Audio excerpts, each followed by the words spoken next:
ವಿವಿಧ ಅಭಿವೃದ್ಧಿ ಕಾರ್ಯಗಳಿಗೆ ಮುಖ್ಯಮಂತ್ರಿ ಚಾಲನೆ, ಹಾಸ್ಟೆಲ್ ನಿರ್ಮಾಣಕ್ಕೆ ಶಂಕುಸ್ಥಾಪನೆ.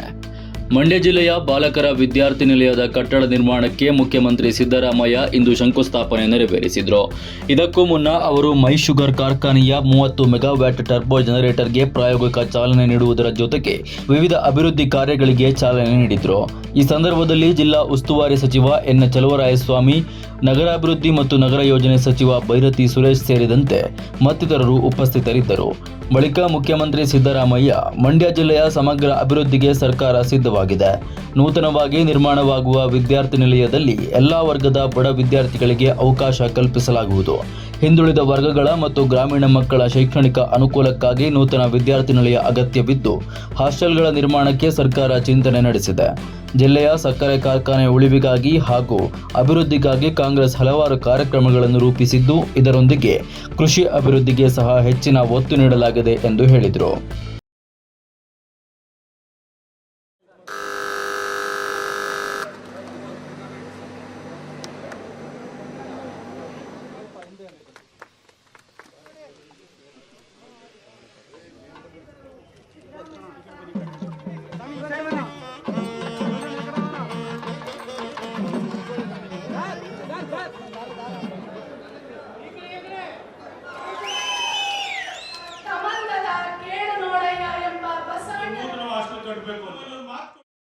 ಆರ್ಥಿಕವಾಗಿ ಸಾಮಾಜಿಕವಾಗಿ ಮುಂದುವರೆದಾಗ ಮಾತ್ರ ನಾವು ಮುಖ್ಯವಾಗಿ ತಂದು ಅವ್ರನ್ನೆಲ್ಲ ಸಮಾಜ ನಿರ್ಮಾಣ ಮಾಡಲಿಕ್ಕೆ, ಜಾತಿ ಹೋಗ್ಲಿಕ್ಕೆ ಕಾರಣ, ವರ್ಗ ಆಗಲಿಕ್ಕೆ ಕಾರಣ.